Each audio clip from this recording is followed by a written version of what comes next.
Hello friends. Start करने वाले हैं आज से हम 67th बीपीएससी के बारे में।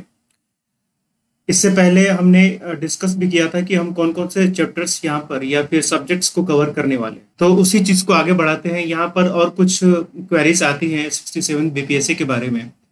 तो एक क्वेरीज में थी कि आप कैसे 3 महीने में सारा कुछ कवर कराएंगे।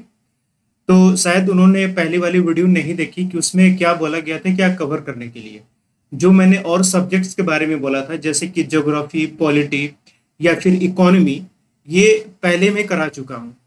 अब पॉलिटी के लिए लक्ष्मीकांत में करा चुका हूँ, प्लेलिस्ट में आपको मिलेगा। ज्योग्राफी की दोनों 11th एंड 12th एनसीईआरटी भी करा चुका हूँ, उसका भी प्लेलिस्ट में मिल जाएगा। और इकोनॉमी की भी 12th क्लास की मैं दोनों बुक माइक्रो एंड मैक्रो दोनों करा चुका हूँ। तो इसलिए वो तो कराना ही नहीं है। उसके बाद जो बचता है आपका पोर्शन, एक बचा हिस्ट्री। इसके अलावे आपका है बिहार स्पेशल, करेंट अफेयर्स और साइंस। तो हिस्ट्री में भी 3 चीजें हैं, एंशियंट है, मेडाइवल है एंड मॉडर्न है। तो मॉडर्न के लिए स्पेक्ट्रम जो पढ़ना है वो भी मैं करा चुका हूँ, इसका भी प्लेलिस्ट में पढ़ा हुआ है। तो बहुत सारी चीजें तो करानी ही नहीं है, मेनली हमें कराना है ancient, medieval, Bihar special and current affairs. Okay, अगर समय बचेगा तो मैं आपको साइंस भी करा दूंगा। ओके, रीजन ये है क्योंकि जितनी क्वेरीज यहाँ पर मिली हैं उनमें मेनली जो ये 3 सब्जेक्ट हैं ये ज्यादा प्रॉब्लम करते हैं। साइंस जनरली लोगों को प्रॉब्लम नहीं कर रहा है जैसा मुझे मिला है क्वेरी। लेकिन फिर भी अगर उसके बाद समय बचता है, क्योंकि हिस्ट्री तो बहुत जल्दी खत्म हो जाएगा, एंशियंट और मेडाइवल ही है, तो मोस्ट प्रोबेबली साइंस भी कवर हो जाएगा। ओके, तो ये सारी चीजें 3 महीने आराम से कवर हो जाएंगी, 3 महीने से कम समय में ही। इवन सितंबर हो जाएगा और ये आपको पहले अगस्त हो गया, तो अगस्त सितंबर में ही खत्म हो जाएगा। करंट अफेयर्स लंबा चलेगा थोड़ा। ओके, बाकी चीजें जल्दी ही खत्म हो जाएंगी। तो इसमें कोई आपको शंका नहीं होना चाहिए, डाउट नहीं होना चाहिए, क्योंकि बाकी सब्जेक्ट्स तो मैं ऑलरेडी करा चुका हूँ, तो उनको दोबारा कराने के कोई मतलब नहीं है। और इसके अलावे सबसे इम्पोर्टेंट जो था, हमें क्वेश्चंस करना था। ठीक है, क्वेश्चंस की सीरीज भी आएगी जिसमें हम प्रीवियस ईयर्स के क्वेश्चन के साथ साथ और भी कुछ मॉडल क्वेश्चंस भी हम देखेंगे, और इसमें करंट अफेयर्स के भी क्वेश्चंस को ऐड किया जाए, including economic survey, budget and all this things. एक और क्वेरी है विभास पनोरमा के बारे में, कि विभास पनोरमा जो आती है, मैंने आपको कहा था कि विभास पनोरमा पढ़ना है, ये प्रायोरिटी रहनी चाहिए, लेकिन ये आती है हिंदी में, ये इंग्लिश में नहीं आती। तो इंग्लिश मीडियम के लोगों के साथ थोड़ी सी यहाँ पर प्रॉब्लम हो रही है। उसके लिए आपको टेंशन नहीं लेना है, क्योंकि विभास पनोरमा में जो भी आपके बिहार स्पेशल से जुड़ी हुई चीजें हैं, बिहार स्पेशल वाली सीरीज में मैं वो कराऊंगा। ओके, उसके बाद जो उसमें आपको बजट होता है, आपको इकोनॉमिक सर्वे होता है या करंट अफेयर्स होता है, वो करंट अफेयर्स वाले सीरीज में वो कवर हो जाएगा। तो इसलिए आपको टेंशन नहीं लेना है कि इंग्लिश में नहीं आती है तो कोई उसका वो नहीं है। अगर आप हिंदी समझ पाते हैं तो खरीद के पढ़िएगा, अदरवाइज मैं आपको कराऊंगा ही। ओके, तो उसके बारे में भी कोई आपको टेंशन नहीं लेना है। और क्वेरी होगा तो आप पूछ सकते हैं। दूसरी चीज, एक और चीज कहनी थी कि ये तो अपलोडेड वीडियो होगा, अगर आपको लाइव वीडियो देखनी है यानी कि लाइव सेशन कराना है तो आप वो भी बता सकते हैं, क्योंकि लाइव सेशन अगर कराना होगा तो हम उसे ऐप पर डिस्कस करेंगे। ठीक है, ऐप पर लाइव सेशन हमारा होगा। अदरवाइज अपलोडेड वीडियोस आपको यूट्यूब पर मिलती रहेंगी। तो आपको डिसाइड कर लीजिएगा कि लाइव क्लासेस लेनी है या फिर अपलोडेड वीडियो लेनी है। तो अपलोडेड वीडियो जैसे मैंने कहा कि आपको यूट्यूब पर मिल जाएगा, ये यूट्यूब पर ही चलेगा, और लाइव के लिए हम अपने ऐप पर सेशन करवाएंगे वहां पर। ओके, तो कमेंट जिसका ज्यादा आएगा उसके अकॉर्डिंग हम यहाँ पे काम करेंगे। फिलहाल ये फर्स्ट पार्ट होगा हमारा, एंशियंट हिस्ट्री स्टार्ट करने वाले हैं यहाँ से। ठीक है, तो देख लीजिएगा। तो चलिए हम बात करते हैं एंशियंट हिस्ट्री की। एंशियंट हिस्ट्री में जो इंपॉर्टेंट टॉपिक्स हैं, या जिस तरीके से हम एंशियंट हिस्ट्री को पढ़ने वाले हैं, यहाँ पर ये टॉपिक्स को हमने मेंशन किया हुआ। तो इसमें 2 आपको देखने को मिलेगा, एक पॉलिटी और एक रिलीजियस अफेयर्स की चीजों को हम देखेंगे। पॉलिटी में हड़प्पा सिविलाइजेशन, महाजनपद आएगा, और महाजनपद में ही हम मौर्यंस के बारे में भी पढ़ेंगे, जो मगध और इसके अलावा जितने भी महाजनपद आते हैं जो इंपॉर्टेंट है। और खास करके बिहार में पर्टिकुलरली जो पूछा जाता है वो आपको मौर्यन से ही पूछा जाता है, यानी मगध से ही पूछा जाता है। अदरवाइज आपको और महाजनपद के कैपिटल वगैरह भी पूछे जाते हैं, तो वो मैं कराऊंगा। आफ्टर मौर्यंस के बाद यहाँ पर आफ्टर मौर्यंस में जैसे कि कण्व हो गए, या फिर शक, कुषाण, ग्रीक्स आते हैं, इन सब के बारे में पढ़ेंगे। साउथ इंडियन किंगडम में जैसे कि चोला, चेरा, पांड्यास ये सब आते हैं, इनके बारे में पढ़ेंगे। आपको डेक्कन में जैसे कि सातवाहंस आते हैं, इनके बारे में पढ़ेंगे हम, ठीक है। और गुप्ताज के बारे में पढ़ेंगे, Guptas related to Sangam literature. तो ये हमारी पॉलिटिक्स रिलेटेड एंशिएंट हिस्ट्री होगी। इसके बाद रिलीजियस अफेयर्स होगा वहां पर, जिसमें हम वैदिक एंड लेटर वैदिक के बारे में पढ़ेंगे, साथ ही साथ बुद्धा और जैनिज्म के बारे में भी पढ़ेंगे, ठीक है। तो ये हमारे एंशिएंट हिस्ट्री का कंटेंट होगा, जो करीब हमारा आपको हड़प्पा सिविलाइजेशन से स्टार्ट होके, यानी कि लगभग 3200 BC से स्टार्ट होके करीब 680 तक का ये जो पीरियड है, ये हमारा एंशिएंट हिस्ट्री में आता है, ओके, जो हम पढ़ते हैं। बाकी आपको फिर भक्ति मूवमेंट वगैरह भी पढ़ना होगा, लेकिन वो आपको मेडिवल हिस्ट्री का टॉपिक हो जाता है, ठीक है। तो इस तरीके से हम पढ़ने वाले हैं। यहाँ पर एंशिएंट हिस्ट्री में ये जो टॉपिक होगा, खास करके हड़प्पा सिविलाइजेशन, तो हड़प्पा सिविलाइजेशन के अंदर में जो टॉपिक हम कवर करने वाले हैं, यहाँ पर ये 9 टॉपिक मिलेंगे। एक होगा expansion and important places of Harappa civilization. यहाँ से क्वेश्चंस आते हैं कभी कभी कि किसी प्लेस का नाम देगा, वो पूछेगा कौन से स्टेट में मिलते हैं, या फिर कंट्री का भी नाम भी पूछ देता है। कंट्री जनरली जैसे अफगानिस्तान, पाकिस्तान और इंडिया में आपको ये प्लेसेस मिलते हैं।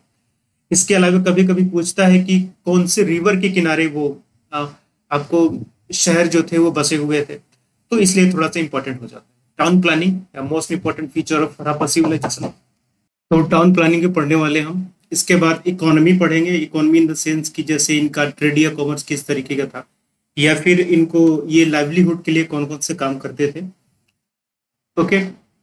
इसके बाद हम सोशल लाइफ के बारे में पढ़ेंगे। सोशल लाइफ में इनका जो लिविंग स्टैंडर्ड था वो किस तरीके से, इसी में जो इनके बरियल्स पैटर्न हुआ करते थे किस तरीके से हुआ करते थे, इनका जो क्लॉथिंग का सिस्टम था वो किस तरीके से था, यानी कपड़े किस तरीके के पहनते थे, या फिर ज्वेलरी या ऑर्नामेंट्स कैसे यूज करते थे, ये सारा पढ़ेंगे। रिलीजियस बिलीफ में अगेन आपको बरियल्स वगैरह पढ़ेंगे, या फिर कौन से गॉड या गॉडेस की ये लोग वर्शिप करते थे, ये सारा पढ़ेंगे। कुछ टेम्पल्स का कॉन्सेप्ट देखेंगे कि टेम्पल्स इस समय मिलते हैं या नहीं, ये सारी चीजें देखेंगे। एडमिनिस्ट्रेशन के बारे में कुछ यहाँ पर देखने की कोशिश करेंगे कि ये जो पूरा का पूरा एक सिस्टम बना हुआ था हड़प्पा सिविलाइजेशन में, जिसमें आपको यूनिफॉर्मिटी देखने को मिलती है। चाहे आप टाउनशिप में देखें, ये बिल्कुल यूनिफॉर्म बनाया जाता है। ब्रिक्स का पैटर्न्स देखे, जो ब्रिक के मेजरमेंट्स हुआ करती थी ईंटों के, उनके पैटर्न बिल्कुल सिमिलर पूरे के पूरे आपको हड़प्पा सिविलाइजेशन में देखने को मिलते हैं। तो ये सारा हम देखें एडमिनिस्ट्रेशन में। साइंस एंड टेक्नोलॉजी का डेवलपमेंट बहुत बड़ा टॉपिक नहीं है, स्क्रिप्ट यहाँ पर मिलता है जो अभी तक डिसाइफर नहीं हो पाया है, और एंड कैसे होता है हड़प्पा सिविलाइजेशन का, ये सारा हम इसमें देखेंगे। यहाँ पर जो हम पढ़ेंगे हड़प्पा सिविलाइजेशन में, इससे ज्यादा आपको कुछ आने वाला नहीं है एग्जाम में। हाँ, अभी हम बिहार के बारे में नहीं पढ़ रहे हैं।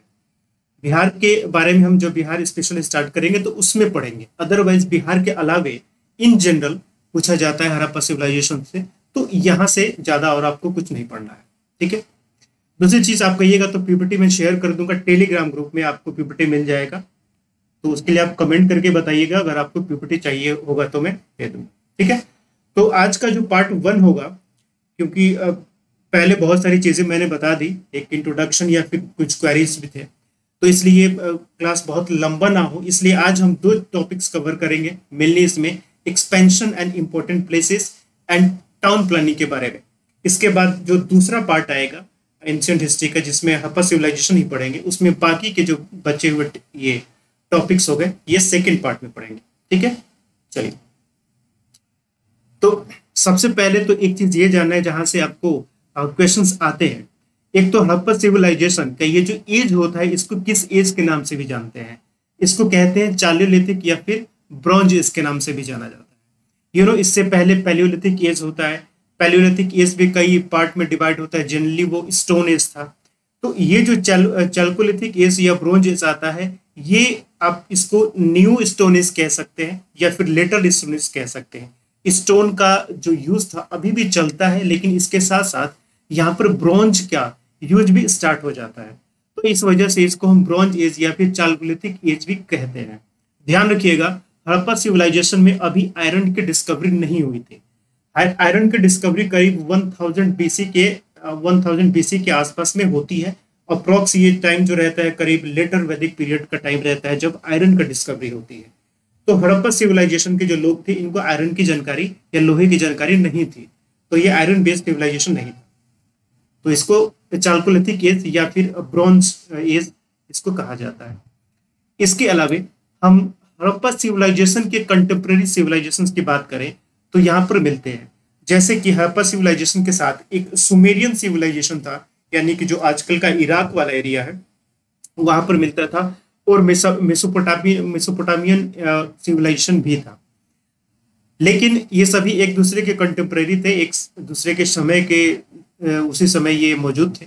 लेकिन इसमें अगर हम सबसे बड़े सिविलाइजेशन की बात करें तो वो हड़प्पा सिविलाइजेशन था जो सबसे बड़ा था एरिया के वाइज में, यानी कि बहुत ज्यादा एरिया जो एक्सटेंसिव कवर करता था वो हड़प्पा सिविलाइजेशन था। यानी कि अपने समय में हड़प्पा सिविलाइजेशन सबसे बड़ी सिविलाइजेशन या सभ्यता या कल्चर की तरह थी। उतना बड़ा ना सुमेरियन था और ना ग्रीक सिविलाइजेशन था और ना ही मेसोपोटामियन सिविलाइजेशन था। ठीक है, तो ये भी आपको याद रखना। दूसरी चीज, एक सबसे इंपॉर्टेंट इसमें चीज ये आती है कि अगर एग्जाम में आपसे पूछा जाता है कि इंडिया में या इंडियन सब कॉन्टिनेंट में सबसे पहला टाउनशिप सिविलाइजेशन या टाउन सिविलाइजेशन या अर्बन सिविलाइजेशन कौन सा था, तो अगेन यहाँ पर आपको हड़प्पा सिविलाइजेशन लिखना है। ओके, क्या क्या, क्या लिखना है, इंडिया की बात करें या फिर इंडिया सब कॉन्टिनेंट की बात करें। तो इन दोनों के कंटेक्स्ट में अगर पूछा जाए कि फर्स्ट अर्बन सिविलाइजेशन कौन सा था, तो वो कौन सा था, हड़प्पा सिविलाइजेशन इंडिया के कॉन्टेक्स्ट में। ओके, तो ये भी आपको याद रखना, क्योंकि इससे पहले पैलियोलिथिक स्टोन एज था, वो तो मेनली एक ग्रामीण या फिर विलेज सिविलाइजेशन था। हड़प्पा सिविलाइजेशन के बाद अनेक फिर दोबारा जो वैदिक कल्चर आता है वो भी आपको ग्रामीण सिविलाइजेशन ही था। फिर इसके बाद जो सेकंड फेज का इंडस्ट्रियल सिविलाइजेशन आता है वो आता है महाजनपद के समय, यानी मौर्यंस या मगध के समय। एक बस कह लिया आप मगध के आसपास, यानी कि मेनली इन द सेंस करीब 600 बीसी के आसपास में आपको सेकंड अर्बनाइजेशन इंडिया में देखने को मिलता है। तो ये कुछ फैक्ट हैं जो एग्जाम में पूछे जाते हैं, ये आप याद रखिएगा। चलिए, दूसरी चीज, एक यहां पर जो इंपॉर्टेंट चीज आती है, timeline of discovery. Harappa civilization से रिलेटेड जो भी प्लेसेस हैं उनकी जो डिस्कवरी होती है वो अलग अलग समय पर की जाती है और अलग अलग लोगों के द्वारा की जाती है। यहां से भी क्वेश्चन पूछे जाते हैं। ठीक है, खास करके कभी कभी मैच ऑफ द फॉलोइंग भी पूछा जा सकता है, या फिर वन स्टेटमेंट भी यहाँ से पूछा जाता है कि ईयर दे के पूछेगा और मैच कराने के लिए कहेगा कि इस समय में किनके द्वारा एक्सकवेशन किया गया था या डिस्कवरी किस प्लेस की गई थी।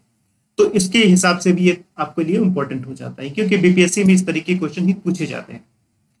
तो 1875 में सबसे पहले अलेक्जेंडर जो कनिंघम थे, जो कि ASI यानी कि आर्कियोलॉजिकल सर्वे ऑफ इंडिया के पहले डीजी बनाए जाते हैं, यानी कि डायरेक्टर जनरल इनको बनाया जाता है, अलेक्जेंडर कनिंघम। ओके, जिन्होंने हड़प्पा एक्सकवेशन की शुरुआत की थी आपको 1875 में। He was also considered the father of Indian archaeology, इनको कहा जाता है, ये भी एक आपको फैक्ट है, याद रखना। अब जब ये हड़प्पा सिविलाइजेशन का एक्सकवेशन कर रहे हैं तो यहाँ पर इनको बहुत सारी चीजें मिली, जैसे इनको एक स्क्रिप्टेड सील भी मिला। यू नो, सील जो होती है मुहर होती है जो स्क्रिप्टेड थी, जिस पर कुछ लिखा हुआ था। ओके, इसके साथ साथ यहाँ पर कुछ इनको और भी रिमेन्स मिलते हैं, प्लेसेस के रिमेन्स मिलते हैं, हाउसेस के रिमेन्स मिलते हैं यहाँ पर। ओके, तो जिसके बेसिस पर इन्होंने हड़प्पा सिविलाइजेशन का वहां पर कॉन्सेप्ट रखा। वैसे ऐसा नहीं है कि इन्हीं को पहली बार देखा था, इससे पहले भी वहां कुछ वर्कर काम किया करते थे। उस समय रेलवे लाइन का एक्सटेंशन चल रहा था, तो रेलवे लाइन पर बनाने के लिए ईंट की जरूरत पड़ती थी। तो वहां के जो वर्कर्स थे उन लोगों को वहां से कुछ ईंट मिली हुई थी, तो उन्होंने पूरा रेलवे लाइन को बिछा के उसको खत्म कर दिया। बाद में ये मामला और लाइमलाइट में आता है, तो अलेक्जेंडर कनिंघम ने हड़प्पा एक्सकवेशन, हड़प्पा जो कि आपको पाकिस्तान में पड़ेगा, उनका ये करते हैं। तो यहाँ पर कुछ फैक्ट की, सबसे पहले एक्सकवेशन कौन स्टार्ट करता है, अलेक्जेंडर कनिंघम थे। ये ASI के पहले डीजी थे, इनको फादर ऑफ इंडियन आर्कियोलॉजी के नाम से भी जाना जाता है। ठीक है, and he also find scripted seal. इसके अलावा देखेंगे कि 1870 के बाद, यानी कि इस 19th सेंचुरी का जो सेकेंड हाफ था, 19th सेंचुरी का सेकेंड हाफ मतलब 1850 से लेके 1900 के बीच में और कुछ ज्यादा एक्सकेवेशन नहीं होता है। आप ये भी देखेंगे कि जो 20th सेंचुरी का फर्स्ट हाफ था, यानी कि 1900 से लेके 1950 के बीच में ये भी यहाँ पर 1920s के बाद ये कुछ एक्सकवेशन देखने को मिलता है। 1921 में दयाराम शाहनी जो कि हड़प्पा का एक्सकवेशन करते हैं और अखाल दास बैनर्जी जो कि मोहनजोदारो का एक्सकवेशन करते हैं। तो किसने किसका प्लेस का एक्सकवेशन किया, खुदाई की, ये भी आपको याद रखना है। इसके अलावा 1938 में मैके आते हैं। मैके ने मोहनजोदड़ो का एक्सटेंसिव एक्सकवेशन किया। ये कभी कभी पूछा जाता है बीपीएससी के द्वारा कि जो एक्सटेंसिव एक्सकवेशन किया गया था मोहनजोदड़ो का, वो सबसे पहले किसने किया? 1938 में मैके के द्वारा किया गया। लेकिन मोहनजोदड़ो का इससे पहले रखाल दास बनर्जी के द्वारा भी एक्सकवेशन किया गया था, लेकिन वह एक्सटेंसिव नहीं था। इसके अलावा 1946 में व्हीलर आते हैं जिन्होंने हड़प्पा का एक्सकवेशन किया था। एंड इनका जो मोर फोकस था, ज्यादा जो फोकस था वो वर्टिकल पैटर्न पर था। वर्टिकल पैटर्न का मतलब क्या होता है? देखिए, जो एक्सकवेशंस होते हैं वो दो तरीके से किया जाता है, एक हॉरिजॉन्टल होता है और एक वर्टिकल होता है। Okay, this is a horizontal and this is vertical.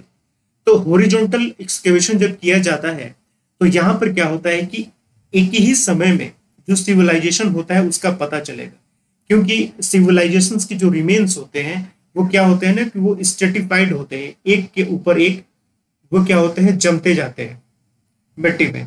तो जब आप हॉरिजॉन्टल कीजिएगा तो आप एक के बाद एक जो लेयर बनता है उस लेयर को आप आइडेंटिफाई नहीं कर पाइएगा। तो सेम टाइम पर जो सिविलाइजेशन रहता है वो आपको पता चलता है हॉरिजॉन्टल एक्सकवेशन में। लेकिन जब आप वर्टिकल एक्सकवेशन करते हैं तो पहले ऊपर वाला लेयर उसके बारे में जानकारी, उसके नीचे वाला लेयर जो है उसके बारे में जानकारी, तो वहां पर कुछ अलग टाइप के आपको रिमेन्स मिल सकते हैं।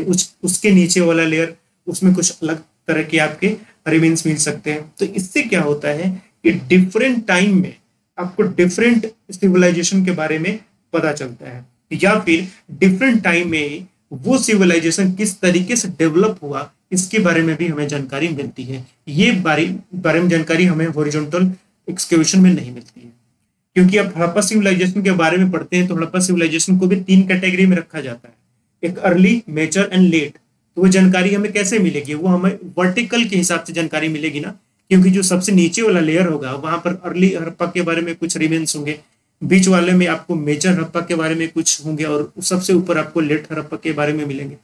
तो ये हॉरिजॉन्टल से तो मिलेगा नहीं, आपको वर्टिकल करना पड़ेगा।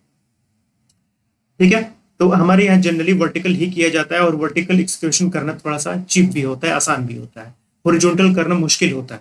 हॉरिजॉन्टल करने के लिए अब जितने आसपास के, तो ऐसा तो नहीं है कि सारा का सारा बेयर लैंड है, हर जगह घर बन चुके हैं, ओके, इस्टेब्लिशमेंट एरियाज हैं, तो अब हॉरिजॉन्टल करने के लिए सबको गिराना पड़ेगा, तो वो तो पॉसिबल ही नहीं है। इसलिए वर्टिकल ही ज्यादा आसान होता है। तो व्हीलर के द्वारा ये किया गया। 1955 में एसआर राव आते हैं जिन्होंने लोथल का एक्सक्यूशन किया। लोथल आपको जो गुजरात में पड़ता है। और 1960 बीबी लाल और बीके थापर ने कालीबंगन का यहाँ पर किया। ठीक है, कालीबंगन, इसका अगर जनरल मीनिंग देखे, काली मतलब काला यानी ब्लैक, बंगन मतलब जो चूड़ियां होती है यानी बैंगल्स। तो ये जो एरिया था कालीबंगन, यहाँ पर क्या होता है कि जो ब्लैक बैंगल्स हुआ करते थे या चूड़ियां हुआ करती है उनका निर्माण किया जाता था, तो इसके नाम पर इसका नाम रखा गया कालीबंगन। 1990 में आर.एस. बिष्ट जो थे उन्होंने धौलावीरा का एक्सक्यूशन इन्होंने किया। तो ईयर, नाम और किस प्लेस का एक्सक्यूशन इन्होंने किया ये आपको याद रखना है। इसके अलावा हम जब एक्सपेंशन की बात करते हैं कि कौन कौन से एरियाज में आपको ये देखने को मिलते हैं, तो अगर कंट्री की बात करें तो Afghanistan, Pakistan, Iraq, Iran, India, यानी कि इंडियन सब कॉन्टिनेंट पे इनका ये देखने को मिलेगा आपको इंडस वैली सिविलाइजेशन। इनके हम बॉर्डर की बात करें कि वेस्टर्न बॉर्डर की बात करें तो वेस्ट में ये आपको एरिया यहाँ पर दिख रहा होगा, सूत का गेंडोर जो कि बलूचिस्तान में पड़ता है। ये आज एरिया पाकिस्तान का ही है। ओके, ये आपको वेस्टर्न मार्जिन है इसका। नॉर्दर्न मार्जिन की हम बात करें तो यहाँ पर आपको एक जगह दिखेगा Manda. Okay, this is Manda in Jammu and Kashmir, ये आपका नॉर्दर्न बाउंड्री हो गई। ईस्टर्न बाउंड्री की बात करें तो आलमगीर है जो कि मेरठ में पड़ता है। मेरठ की स्पेलिंग गलत है, ये मेरठ में पड़ता है जो कि यूपी में है। ओके, तो नियर अबाउट आपको इधर कहीं ये आपको मिल जाएगा। इसके अलावा साउदर्न की बात करें तो दैमाबाद जो कि आपको महाराष्ट्र में पड़ता है, तो करीब इधर वाला एरिया यहाँ पर आपको दैमाबाद मिलेगा। ठीक, तो इस तरीके से ये आपको जो ये बाउंड्री है हड़प्पन सिविलाइजेशन की, ये देखने को मिलेगी। और बाउंड्री की बात करें तो ये लगभग आपको कुछ इस तरीके से मिलेगा कि एक ये ट्रायंगुलर शेप में इसकी ये एरिया बनती है। ठीक है, ये शेप क्या बनता है, ट्रायंगुलर शेप में बनता है। इसलिए कभी कभी क्वेश्चन पूछे जाते हैं कि इंडस वैली या हड़प्पा सिविलाइजेशन का डेवलपमेंट जो हुआ वो किस शेप में हुआ। ठीक है, तो आपको याद रखना ये ट्रायंगल शेप में इनका डेवलपमेंट होता है। एक चीज और याद रखिए कि अब इसको हड़प्पा सिविलाइजेशन कहते हैं, हम इंडस वैली सिविलाइजेशन नहीं कहते हैं। रीजन क्या था कि इनिशियली जब यहाँ के जो प्लेसेस थे उनकी डिस्कवरी हो रही थी, तो वो जो प्लेसेस थे वो इंडस वैली के आसपास में ही पड़ते थे। तो इस वजह से इनिशियली इनको इंडस वैली सिविलाइजेशन कहा गया। लेकिन बाद में कुछ ऐसे भी प्लेसेस मिलने लगे जो इंडस वैली से काफी दूर थे, जैसे कि फॉर एग्जांपल मेरठ की ही बात करें, या फिर हम दैमाबाद की बात करें, सुत के गेंडोर की बात करें, तो ये सब कुछ ऐसे प्लेसेस जो हैं जो इंडस वैली से बहुत दूर है। अब गुजरात की हम बात कर ले, लोथल वगैरह, सुत का गेंडोर की बात कर ले, सुत कोटदा की बात करें, धौलावीरा की बात करें, तो ये सब इंडस वैली से काफी दूर है। तो इंडस वैली के अलावे भी यहाँ पर बहुत सारे जगहों पर इनके प्लेसेस मिलते हैं, तो इस वजह से इसके नाम को चेंज किया गया और अब हिस्टोरियंस के द्वारा इसे हड़प्पा सिविलाइजेशन कहा जाता है।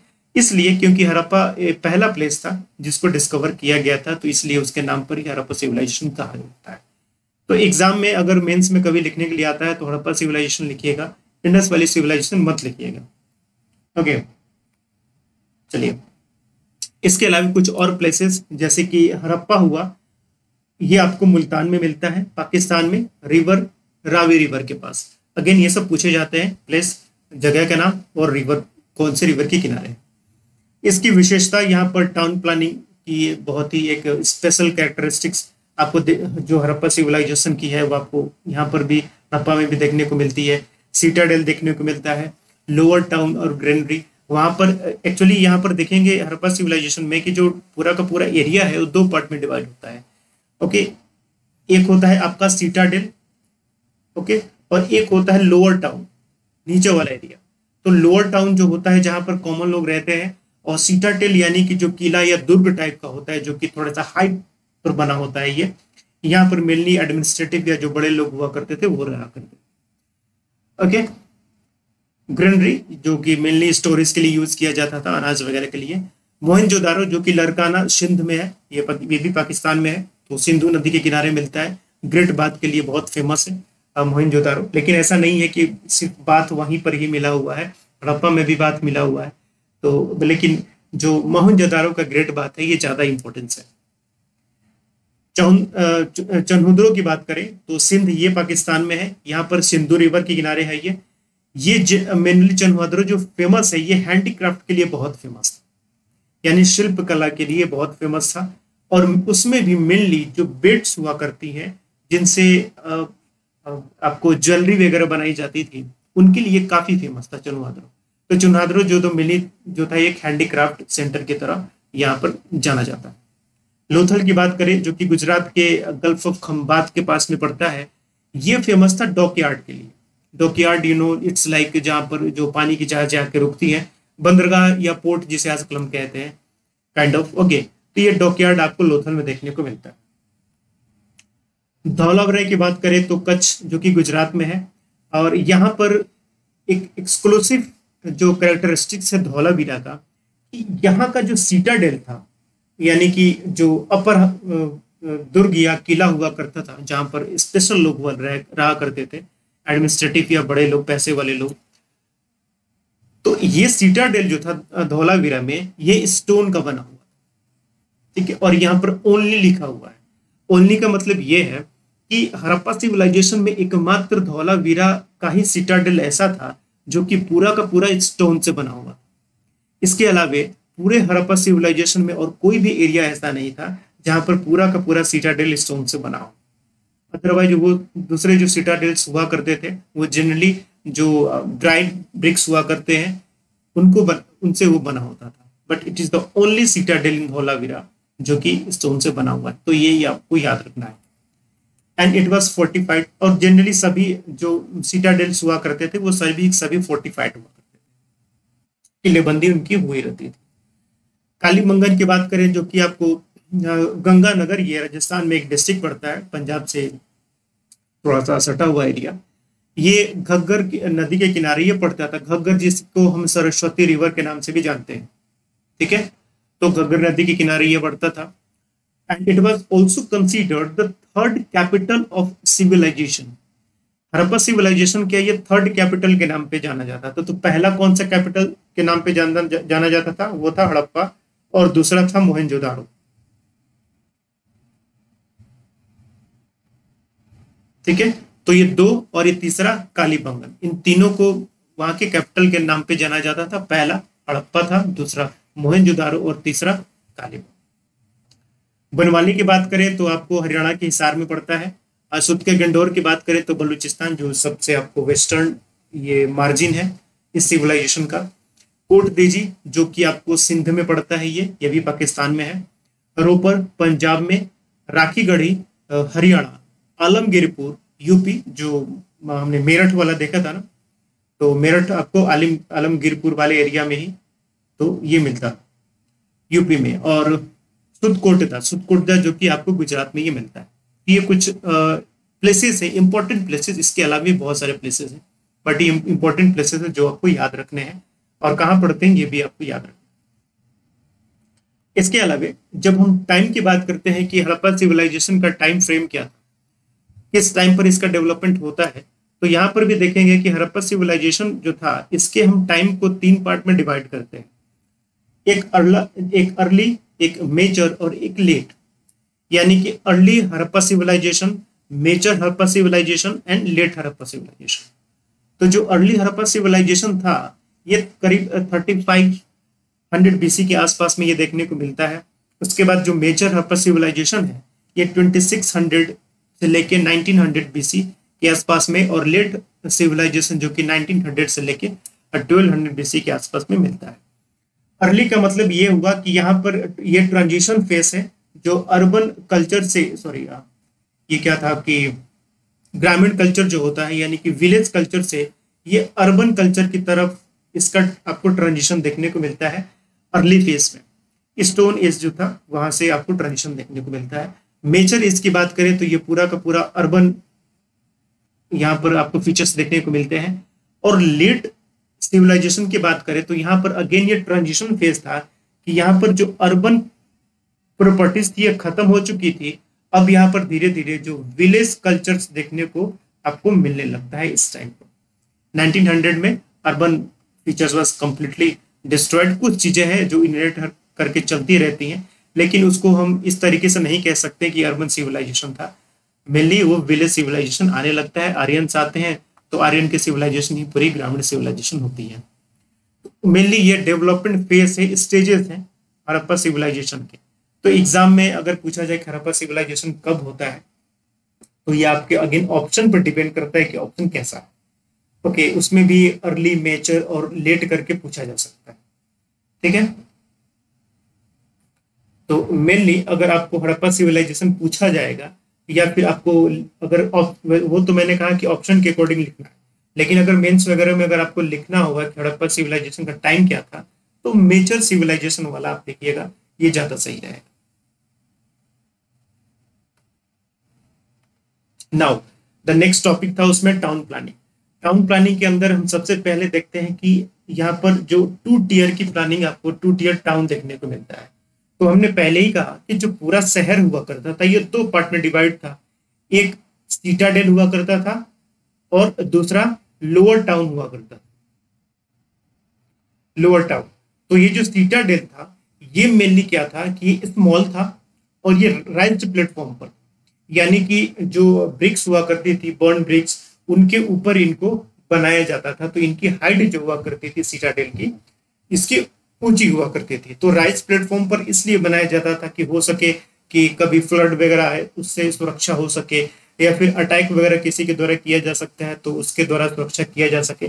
तो इसके लिए अटैक से मेनली प्रोटेक्शन के लिए इसको फोर्टिफाइड भी किया जाता था, किलेबंदी की जाती थी। ठीक है। मेनली यहाँ पर एडमिनिस्ट्रेटिव पीपल रहा करते थे, जो कि प्रशासन से रिलेटेड थे या जो इम्पोर्टेंट लोग हुआ करते थे सोसाइटी के। सिटाडेल आपको हर जगह मिलता है, जैसे कि मोहनजोदारो, हड़प्पा, कालीबंगन, लोथल, चित्रकूट, लगभग हर जगह आपको देखने को मिलता है। इसमें हमने पहले धौलावीरा की भी बात की थी कि धौलावीरा एक ऐसा प्लेस है जहां पर सिटाडेल को स्टोन से बनाया गया था। It was the only place in Harappa civilization जहां पर सिटाडेल को स्टोन से बनाया गया था। ये आपको याद रखना है। ओके, ये सिटाडेल की बात होती है। साथ ही साथ जितने भी इंपॉर्टेंट प्लेसेस थे, places in the sense establishments, चाहे वो आपको ग्रेनरीज मिले या फिर ग्रेट बाथ मिले या फिर प्लेसेस के जो एविडेंसेस मिल जाते हैं, पैलेसेस के कुछ भवन टाइप का। ओके, तो जितने भी इंपॉर्टेंट एस्टेब्लिशमेंट्स या पैलेसेस हुआ करती थी वो सभी के सभी सिटाडेल में आपको मिलते थे। इसके बाद जो लोअर टाउन हुआ करता था, ये बड़ा बड़ा होता था। इसको लोअर टाउन क्यों कहते थे? क्योंकि इसकी जो हाइट थी वो सिटाडेल से छोटी थी, कम थी, क्योंकि सिटाडेल राइज प्लेटफॉर्म पर बनाया जाता था। लोअर टाउन जो था ये राइज प्लेटफॉर्म पर नहीं बनता, तो इसलिए ये नीचे की तरह इसकी हाइट होती थी, इसलिए इसको लोअर टाउन कहते थे। जनरली यहाँ पर जो कॉमन लोग होते थे वो रहते थे। ओके, और ये समटाइम्स फोर्टिफाइड भी किया जाता था, यानी कि सारे प्लेसेस पर आपको ये फोर्टिफाइड देखने को नहीं मिलेगा, लेकिन कुछ कुछ प्लेसेस पर इसको फोर्टिफाइड भी किया जाता था। तो अगेन ऑप्शन में आपको ध्यान देना है कि ऑप्शन में इस तरीके से पूछा जाए कि all lower towns in Harappan civilization was fortified, तो वो स्टेटमेंट क्या होगा? गलत हो जाएगा। ओके, इस चीज का ध्यान रखना है। एक नोट है सबसे इंपॉर्टेंट कि धौलावीरा एंड लोथल ये दो ऐसे प्लेसेस थे जहां पर पूरा का पूरा टाउन जो था वो फोर्टिफाइड किया जाता था। पूरा का पूरा टाउन फोर्टिफाइड करने का मतलब क्या हुआ कि यहाँ पर सिटाडेल भी फोर्टिफाइड हुआ करता था और यहाँ पर लोअर टाउन जो होता था उसको भी फोर्टिफाइड किया गया था। ये दो ऐसे प्लेसेस हैं जहां पर पूरा का पूरा टाउन फोर्टिफाइड होता है, तो नाम आपको याद रखना। इसके अलावा सेकंड ग्रेट बाथ, तो ये मोहनजोदारो में भी मिला हुआ है, धौलावीरा में भी मिला हुआ है, हड़प्पा में भी मिला हुआ है, लेकिन एक्सटेंसिवली अगर हम बात करें ग्रेट बाथ को तो वो मोहनजोदारो के नाम से ज्यादा वो फेमस होता है। ये अगेन सिटाडेल में ही मिलेगा, जहां पर भी मिलेगा ये सिटाडेल में होगा।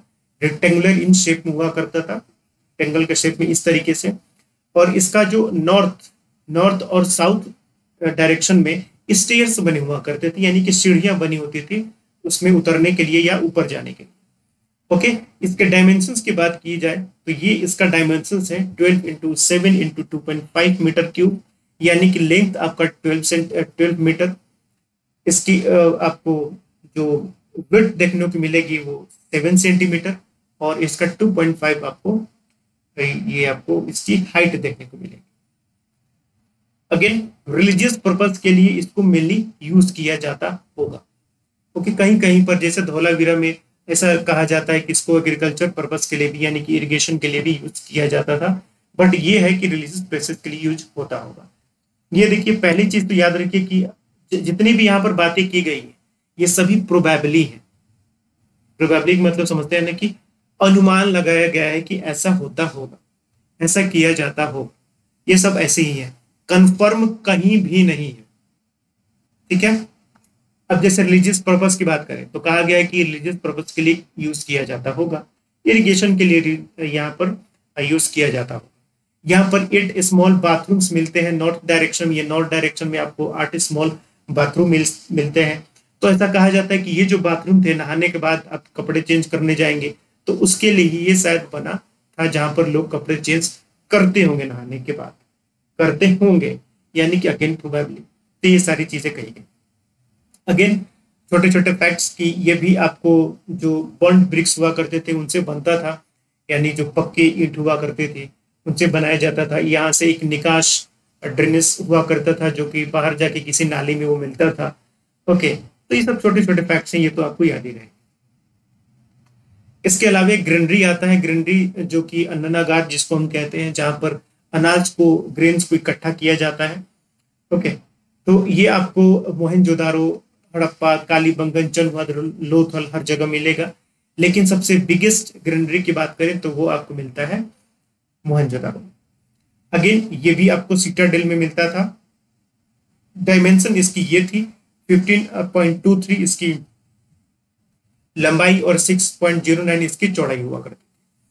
हड़प्पा में भी आपको सिक्स बैरक प्लेटफॉर्म मिलते हैं बोथ साइड्स में। बोथ साइड का मतलब क्या हुआ कि ऐसे आपको ग्रैंडिस बनी हुई है, ओके, और ग्रैंडिस के दोनों तरफ इधर और इधर भी आपको कुछ बैरक्स मिलते हैं, ओके। तो ब्रिक्स प्लेटफॉर्म पर कुछ बैरक्स मिलते हैं। जनरली ये लेबर्स के लिए रहने के लिए प्लेसेस थे जहां पर लेबर्स रहा करते होंगे, ओके। तो ये हड़प्पा में सिक्स ब्रिक्स प्लेटफॉर्म्स मिलते हैं दोनों साइड। स्पेशल प्लेसेस की बात की जाए, लाइक पैलेसेस, जिसको हम कह सकते हैं कि कुछ ऐसा जैसे राजभवन टाइप का कुछ होता है, उसी तरीके की यहाँ पर चीजें मोहनजोदारो में भी मिली हुई है। यहाँ पर एक और ऐसा प्लेस मिला हुआ है जो कि बनाया गया था, करीब 20 पिलर्स पर यह टिका हुआ था, ठीक है। 20 पिलर पर टिका हुआ एक ऐसा यहाँ पर प्लेस आपको देखने को मिलता है।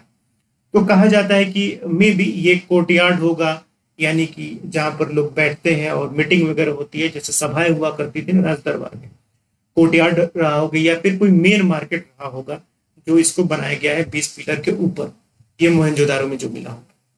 या फिर यहाँ पर ऐसे भी कुछ प्लेसेस मिले हैं जो लगता है कि शायद राजभवन होंगे या फिर राजा का कॉन्सेप्ट वहां पर हो सकता है, इसको देख के ऐसा कहा जाता है। डॉकयार्ड, जैसे हमने बात की थी पहले ही कि पोर्ट जैसा यहाँ पर मिलता है आपको, लोथल में मिलता है, ये फिर ड्राइड ब्रिक्स से यहाँ पर बनाया गया है। रेसिडेंशियल प्लेस की बात करें तो जैसा आप फिगर में देख पा रहे हैं, ये हम लोअर टाउन की बात कर रहे हैं यहाँ पर, यानी कि जो लोअर टाउन जहाँ पर कॉमन लोग रहते थे, तो यहाँ पर ये घर हुआ करते थे जो कि लार्ज ब्लॉक्स में ये पूरा का पूरा डिवाइड होता था। यहाँ पर आपको स्ट्रीट साइड में घर देखने को मिलेंगे, यानी कि ये स्ट्रीट था, स्ट्रीट और दोनों साइड आपको घर देखने को मिलेंगे, ठीक है। डबल स्टोर्ड घर भी थे, और डबल स्टोर्ड घर में जैसे कि आप यहाँ पर देख पा रहे हैं ना, ये ऊपर 2 मंजिला वाला घर है यहाँ पर, तो इस पर चढ़ने के लिए सीढ़ियां भी यहाँ पर बनी होती थी। कैसे चढ़ेंगे, तो उसके लिए सीढ़ी भी यहाँ पर बनाई जाती थी, स्टेयर्स भी बनाए जाते थे। फ्लैट रूफ हुआ करता था, जैसा कि आप देख पा रहे हैं, फ्लैट रूफ हुआ करता था। डिफरेंट साइजेस हुआ करते थे, छोटे बड़े दोनों आपको देखने को मिलेंगे। जो बड़े लोग हैं, पैसे वाले लोग हैं, उनका बड़ा घर, जो कॉमन आदमी है उसका छोटा घर, तो जैसे आज होता है, okay. Places of two room houses हुआ करती थी पैलेसेस में। जनरली 2 रूम के हाउसेस भी वहां पर मिलती थी, लेकिन 2 रूम से ज्यादा भी हो सकती थी, ऐसा कोई वो नहीं था। ब्रिक्स, अच्छी ब्रिक्स का यूज किया जाता था, तो ब्रिक्स भी एक डेफिनेट डायमेंशंस का हुआ करता था यहाँ पे। तो हर घर में आपको बाथरूम मिलेगा, किचन मिलेगा, वेल मिलेगा और स्टेयर केस भी मिलेगा, यानी कि सीढ़ियां मिलेंगी, ठीक है। एक चीज और सबसे इसकी 2 इंपॉर्टेंट विशेषता ये थी कि ये जो ग्राउंड फ्लोर हुआ करता था, ग्राउंड फ्लोर पर कोई भी जो विंडो थी वो आपको स्ट्रीट के साइड नहीं खुलती थी, ठीक है। तो मान लीजिए कि ये स्ट्रीट है और यहाँ पर ये घर बना हुआ है, तो घर की जो खिड़की होगी ये स्ट्रीट के साइड पे नहीं खुलेगी। तो स्ट्रीट के साइड पर कभी भी ग्राउंड फ्लोर के जो कमरे होते थे उनकी खिड़की नहीं खुलती थी। हाँ, फर्स्ट फ्लोर की खुल सकती थी, लेकिन ग्राउंड फ्लोर की नहीं। दैट मीन्स कि हम ऐसा अनुमान लगा सकते हैं कि इनको प्राइवेसी का बड़ा ख्याल रखता था कि बाहर से कोई झांके ना घर में। तो ग्राउंड फ्लोर पर लोग झांक सकते हैं, आजकल लोग करते हैं, तो इसका भी ख्याल रखा गया था। दूसरी चीज ये देखेंगे कि कभी भी ये जो घर हुआ करता था ये इस तरीके से बनता था कि ये जो एंट्रेंस था घर का, ये कभी भी एंट्रेंस डायरेक्टली मेन कोर्टयार्ड की तरफ नहीं हुआ करता था। यानी कि बाहर से अगर कोई खड़ा होकर देखे तो वो अंदर नहीं देख सकता। यहाँ पर एक दीवार हुआ करती थी, तो बस यहीं तक इसको देखेगा, अंदर क्या है क्या नहीं है वो डायरेक्ट देखने को नहीं मिलेगा। तो अगेन ये प्राइवेसी के लिए ही किया गया, ओके। तो इन चीजों का भी आपको थोड़ा सा ख्याल रखना है। खैर ये सब मेंस के टॉपिक है, वहां पर ही आते हैं कंपेयर करने के लिए कि आज के समय में और उस समय के जो सिस्टम थी उसमें कंपेयर कीजिए, तो इस तरह के क्वेश्चन आते हैं मेंस में। रेसिडेंशियल प्लेसेस ऑफ लेबर्स की बात करें तो मोहनजोदारो में कुछ बैरक्स मिले हुए हैं, 2 लाइन में बैरक्स है, ये 8-8 करके दोनों लाइन में मिले हुए हैं, यानी कि टोटल हाउसेस मिली हुई है। उसी तरीके से हड़प्पा में भी 2 लाइन में आपको 15 हाउसेस मिले हुए हैं।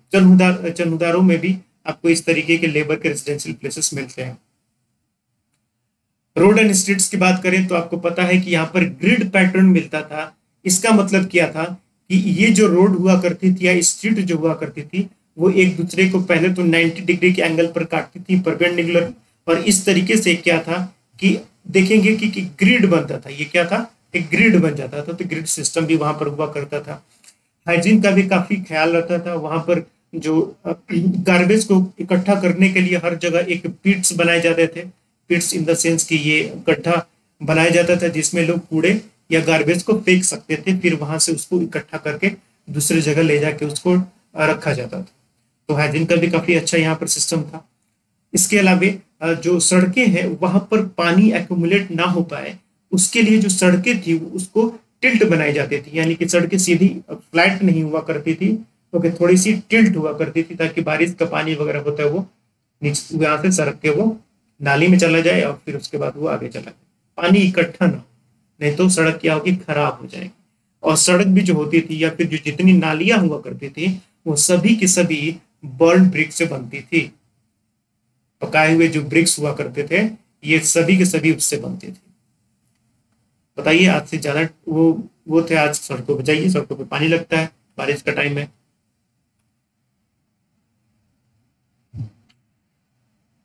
ड्रिंकिंग वाटर का भी काफी यहाँ पर व्यवस्था की गई थी। लगभग हर बड़े हाउस में देखेंगे तो आपको वेल की सुविधा थी, कुएं बनाए जाते थे। स्ट्रीट्स जो हुआ करती थी उसमें भी आपको कुएं बनाए जाते थे। तो मेनली स्ट्रीट में बने कुएं जो थे वो होते थे वो पब्लिक वेल्स हुआ करती थी, ठीक है, जिसमें सभी लोग जा सकते थे। बाकी घरों में जो बनता था वो तो प्राइवेट हुआ करता था। लोथल में भी कुछ पब्लिक वेल्स की आपको जानकारी यहाँ पर मिलती है। ड्रेनेज सिस्टम की बात करें यानी कि नालियों की बात करें तो हर घर से नालियां निकलती थी जो कि स्ट्रीट से जुड़ी हुई होती थी और वो जाके फाइनली जो मेन ड्रेनेज सिस्टम हुआ करता था, जो मेन नाली हुआ करती थी उसमें जाके वो मिल जाती थी। ओके, मैन होल्स हुआ करते थे, कुछ कुछ डिस्टेंस पर मैन होल्स बनाए जाते थे ताकि समय पड़ने पर उसको साफ भी किया जा सके। और जैसा मैंने पहले ही बताया था कि सब कुछ ब्रिक्स से यहाँ पर बनता था और ये जो नालियां हुआ करती थी इनको ब्रिक्स और स्टोन के द्वारा उनको ढका भी जाता था कि बाहर से वो दिखाई ना दे, ओके, स्मेल वगैरह ना आए। तो हाइजीन काफी काफी अच्छा खासा यहाँ पर ध्यान रखा जाता था। तो ऐसी जो टाउनशिप या ये टाउन प्लानिंग जो थी ये आपको कहीं भी देखने को नहीं मिलेगी उस कंटेम्परेरी सिविलाइजेशन में भी। यानी कि जहां पर ग्रीक या मेसोपोटामियन सिविलाइजेशन भी था वो अर्बन सिविलाइजेशन नहीं था, वो विलेज सिविलाइजेशन था। ओके, तो अपने समय में भी एकमात्र ये जो अर्बन सिविलाइजेशन आपको प्रॉपर सिविलाइजेशन ही देखने को मिलता है, ठीक है। तो ये कुछ टॉपिक्स थे जिसमें हमने कुछ टाउन प्लानिंग के बारे में डिस्कस किया। इसके बाद जो हमारा नेक्स्ट टॉपिक होगा economy, social life and all this things, ये हम सेकेंड पार्ट में कवर करेंगे। ओके, चलिए तब तक लेना thank you and good luck. Comment कीजिएगा, अगर आपको पीडीएफ चाहिएगा तो मैं टेलीग्राम में इसको सेंड कर दूंगा। टेलीग्राम का लिंक आपको मिल जाएगा डिस्क्रिप्शन में, वहां से आप ज्वाइन कर सकते हैं। Okay, thank you and good luck.